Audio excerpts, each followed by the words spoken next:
Ladies and gentlemen, it is my privilege, honor, and absolute pleasure to present to you today my long-awaited and very first contribution into the puzzle box world. I've been solving puzzles on YouTube for probably, 7 years now. And in those 7 or 8 years, I actually ended up producing my very own first puzzle, which was this one. I did this with the company, a puzzle company called Hanayama out of Japan.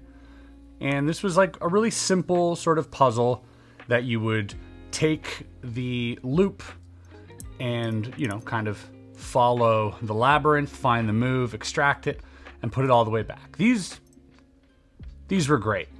Still available, by the way, in the shop. But today, as I mentioned, my long-awaited contribution to sequential discovery puzzle boxes. I'm gonna get into some extra sort of like design stuff that went through the process of making this, but first and foremost, I wanted to unbox it and open it. And it's kind of surreal for me actually to be solving my very own puzzle box. Obviously, I know the solution here, so this is a bit of a different video, but here's the packaging. We collaborated with Wesson. Wesson is a knife company. They make these beautiful little blades, and I'll show you the knife here. This is after like some wear and tear. It's been in my pocket, and we'll look at the knife as soon as we get there. But for now, let's concentrate on this. So the box here, early iterations of the box were this color. We went with this here. We have Wesson and first, as well as this beautiful little seal here, which we'll try to, I can actually, very sharp blade, by the way. Been using it for everything. So when Wesson approached me for a collab, they wanted to work on a knife, and I was totally up for the challenge, and I thought it was really cool as like an everyday carry. And I always have a little knife on me for, opening Amazon boxes and stuff like that and packages. And I thought maybe this is a great opportunity to actually make something a little bit more worthwhile. A puzzle box, which houses the knife. And this is what we came up with. By the way, this thing weighs, it is very heavy. As you open the box, I'm getting ahead of myself here. Let me take you through every single little step. So first of all, as you open the box, you are presented with a small envelope. By the way, currently available at first.shop while supplies last. Limited, that's it. And I'm sure some of you, upon purchasing this, if you don't want any spoilers, by the way, maybe skip ahead towards the end of the video where we talk about the prototyping. If you're saving it for the solve here, because it is a fun little solve. It is not too difficult. I would give it a rating at about 5 or 6 out of 10 as far as sequential discovery puzzles go. Man, this thing is just beautiful. Got the Wesson logo there. We got the first logo here. We got your prize on the inside.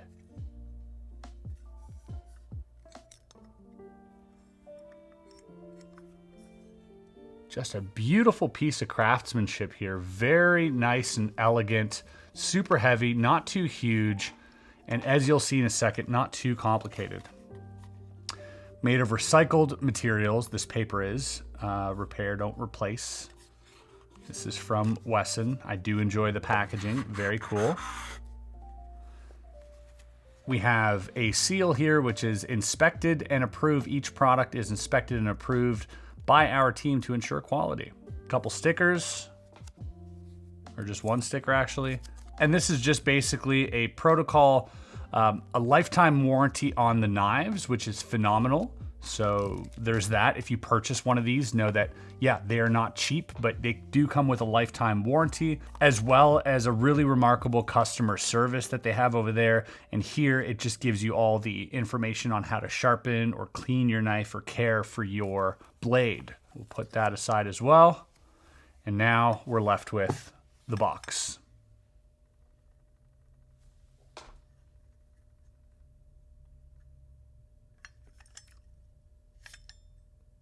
Very cool. This was 2 years in the making. And the reason why it took so long is there are a lot of iterations, a lot of back and forth with manufacturers. And when creating a puzzle, there's a lot of things that I didn't think about. You think about an idea preliminarily, write it down on a piece of paper, maybe even like we did, 3D print it. But then other things start to complicate the process. Things like magnet strength, things like, we need metal that is magnetic and metal that isn't magnetic. Also, little to no sort of tolerance. Tolerance is important. Tolerance is like the space between things, how much space they have to move. Now, you don't want to have something with zero tolerance necessarily if you're trying to create a different type of effect. And I'll give you an example of this. So here we go. This is the solve. Now, as you can see, the lid is locked. It does not open. Hence the tolerance here. We wanted to create the illusion that you just could open the lid like that. Now, if you go to the bottom, this being a sequential discovery tool, you have your first tool right here. Now, if you're just getting into puzzles, this is kind of like a perfect thing to get you into it because it's not too difficult, but it's really fun as well. It'll be something really cool to watch your friends play with, as I've experienced, but also for you to just even open and store things in. It's not too difficult. So we have a magnet here, and you have, notice, 2 pins. One pin here has a little space for what seems like a screwdriver, and the other one is flat. On the flat side, you want to pull out a little tool. This is a screwdriver. The screwdriver then goes on this side, and you want to unscrew this little screw. Boom, boom, boom. And now, nope. And that is the beautiful little part of this. And when I mentioned little to no tolerance, we did want some tolerance because we wanted you to feel like you could open it from there, but you actually can't.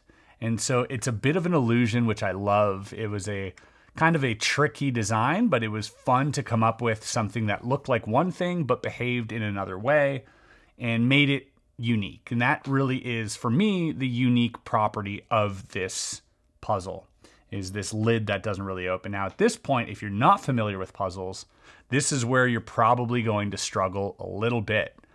And eventually, you're going to try putting all of these together. You might even, do all of that stuff. But what you want to do is you want to take this little magnet and right about here,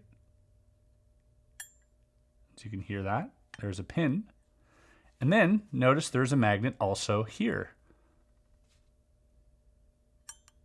And there's the second pin. And now, folks, it slides on a little track. There's a little track right here. And your lid can be retracted. Inside here, nice little burlap sack.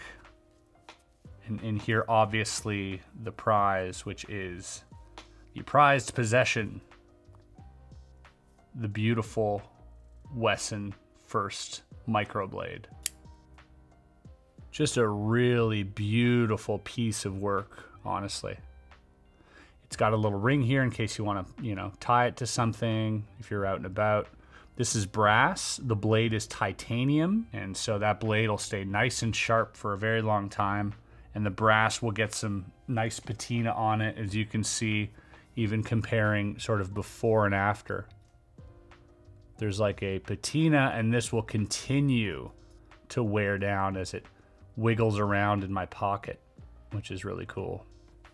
And that is it. So let's talk about this for a second here. First of all, these blades are so beautiful. This skeletonized version was an idea that I had. I wanted to create something a little unique, but I also, wanted to showcase this on the box itself and have that sort of skeletonized feel. It's nice that you can see the blade on the inside. I really, really enjoy that. We are currently, by the way, Antoine and I are currently creating a little 3D printed rectangle that you can put in here that you can stick your blade in. But for now, you can just kind of leave it in there if you want to and, sort of put it away like this. Really easy to reset, by the way. As I mentioned, blade, super high quality, really, really fun to have. It's got this like little knob here that if you push down on, the blade just kind of comes up, which is really cool. And then to close it, there's this pin here. You push in with your thumb and you push down. This little stopper stops it. You move your thumb out of the way and you just close it. That's kind of how I open and close it. Then, obviously, you got this cool little satchel. But let's take a look at the puzzle itself. So, when creating this, we started with, drawing, Antoine and I. And we started, just sort of drawing it out and seeing how it would play out.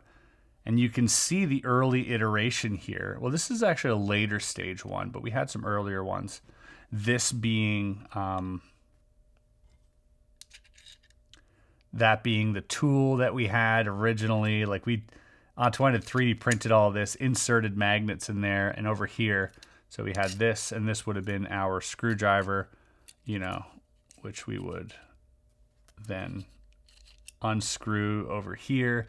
Also, in one of the early iterations, now this one came out backwards, which is funny. But in these ones, and this is just like a prototype, we had a hole here originally, and what I had was the satchel, the strings of the satchel actually looped through the holes, and then we had one of those little binders, those little spring-loaded binders. Well, that would have had the magnet on it. And so you would have to take that off to extract, the first part of it here. And then this one here wasn't flush. We wanted that to be plumb so that you couldn't actually take it out. And then we had to make the cavity on this one just a little bit smaller than, or a little bit larger than this one.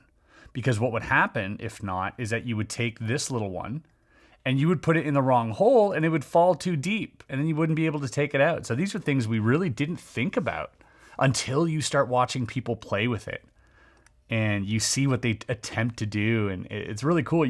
As someone who creates a puzzle, I actually found it very difficult to try and put myself in the mind of somebody solving it without knowing a solution, which is,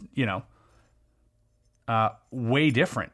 And so here we have the little pin that comes out. Now, this was a little bit of an idea too, because obviously we wanted the pins to be able to prevent you from opening it. But we didn't want it so that if you tilted it upside down, you could open it. So we have pins going up and pins going down. The ones that go down can be retracted upwards and that you can open it.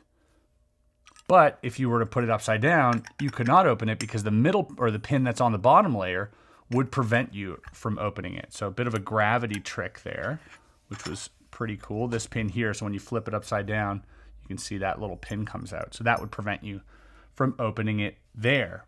So very, very proud of this puzzle box. Oh, and if you want to know border control, like TSA, when you ship things in from overseas, they want to see what's in the package. Well, they ended up prying this one open. They used a crowbar and actually pried it open. And so this was just kind of left on my order. And I was like, dang. It actually was kind of cool that, even security couldn't open the puzzle box, and they could have just referred to the solution, which says right here, do not open unless needed. But I guess with their crowbar they didn't need the solution. So there you go. So extremely proud of the work that Wesson and my team, myself and Antoine, put into making this. This is genuinely, I mean, one of my favorite things that I've ever created, because it is, like I said, sort of that middle ground between not too hard, not too easy. We wanted it to be like an entry-level sequential discovery puzzle for everyone coming into puzzling who really enjoys these things. This is something that they can enjoy without getting too frustrated with, but it also works as a display case. It's fun to hand to your friends. I am just really, really proud of this. Proud of the way that this came out, the packaging, everything. This is my offering to the puzzle world. I think a cool thing. You know, I've always loved prizes inside puzzles as well, and you guys know that. So, you know, to be able to incorporate that, I thought was just really cool. So a neat little puzzle that's available, limited quantities only. So once they're gone, they're gone. Check them out at first.shop, folks. I really, really appreciate you guys watching. And by the way, I got a puzzle that I got to solve here soon. Somebody sent me this thing. Look at this thing. All right. It is a pretty big, it's going to be a pretty big solve. So we'll get to that eventually as well. But in the meantime, yeah, I hope you guys are doing all right. Thank you again for all the support. Really appreciate it. And yeah, we'll see you on the next video. Peace.